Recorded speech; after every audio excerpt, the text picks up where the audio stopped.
د نادرا اهم معلومات د سره شیر کوم تاسو سره خو به یو دا شناختی کارت چې کوم تاسو په جیب کې ګرځوئ دا به هم تاسو په جیب کې ګرځوئ. نو دې شناختی کارت ته چې دی ضرورت نه راځي، ستاسو دې موبایل باندې چې دی ستاسو ټول کار کېږي. خو ځینې محکمې چې دی هغه بیا دا نه مني، لکه ستاسو موبایل چې دی دا نه مني که دا تاسو شناختی کارت په دغه باندې استعمالوئ نو دا نه مني. نو نادرا والا چې دی هغو پرون د هغو له طرفه څه معلومات راغلي دي، هغه معلومات زه ستاسو سره شیر کوم ځکه هغو دا خبره کړې ده کوم چې هغو ډیجیټل شناختی کارت رایستلی دی. ډیجیټل شناختی کارت چې رایستلی دی کوم چې د موبایل یو خو دی فزیکل دا یو دی، لکه دا ستاسو سره په لاس کې دا تاسو هر ځای کې ته وړی شئ د دې نه کاپي هر سره چې دی دا ایستی شئ.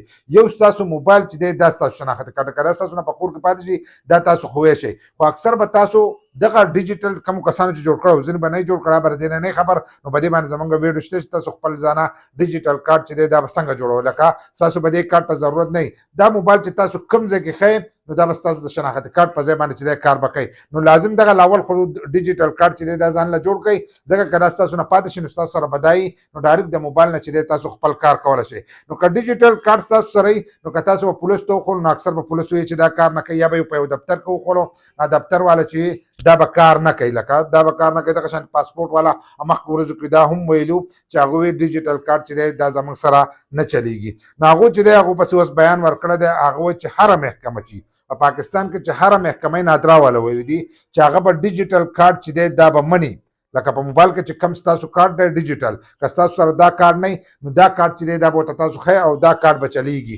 بله د دې سره به ستاسو ډیټا چې دا وایي دا به هم محفوظ شي. محفوظ به دا شي اکثر موږ ځینې شیزونو نه نقلونه وکاږو یو ځای کې بل ځای کې چې دی دا ورکوو، نو هغه نقلونو ته چې دی دې ته به ضرورت نه وي. خو چې ته کومې محکمې ته ځې هغه محکمې ته به داسې چل کوې چې خپل دغه به کولاوهې پاک آیډنټ اپلیکیشن کوم چې د نادرا اپلیکیشن دی هغه اپلیکیشن چې دی هغه ځان سره کولاوهئ او خپل ډیجیټل کارت چې دی دا کولاوه. هغه ډیجیټل کارت چې دی هغو ته به یې ښیئ نو ستاسو په هغه ډیجیټل کارت باندې چې دی ستاسو به کار کېږي.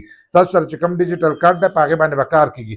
ځینې کسانو به په پاک آیډنټ کې هم اکاونټ نه جوړ کړی او ځینې به ځان له ډیجیټل کارت چې دی دا به هم نه جوړ کړی. نو اوس لاړ شئ چې موبایل له سره دی دا موبایل او هغه په غیر انټرنیټ هم کار کوي، دا یو خبره ده. لکه ته ډیجیټل کارت راوړی نو په هغې کې چې کوم ویلټ دی نو د هغې نه ډایرکټ خپل ډیجیټل کارت هم راوړولی چې دغه شان ستا نور ډاکومنټ چې پکې نو هغه هم راوړی دی شي. نو تاسو پکې لاول آی ډي جوړه کړئ، لاول به انټرنیټ غواړي چې انټرنیټ د سره وي وای فای یا کوم ځای سره یو ځای سره په موبایل کې نو په هغې کې ځان ډیجیټل کارت جوړ کړئ او اکاونټ چې دی په دغې پاک آیډنټي کې جوړ کړئ. چا یو جوړ کړو بیا چې کوم ځای کې ستاسو شناختی کارت لګي تاسو به ډایرکټ ځئ هغه اپلیکیشن ته خپل ډیجیټل کارت چې دی دا به راوړئ نو ستاسو هغه ډیجیټل کارت چې دی دا به کار کوي. ځکه د نادرا له طرفه دغه معلومات چې دي دا راغلو ما تاسو سره شیر کړ، تاسو دا ویډیو راولئ دا مخکې شیر کړئ چې نورو کسانو ته هم ورورسي چې هغه هم د دې نه فایده چې دا هغه اوچته کړي.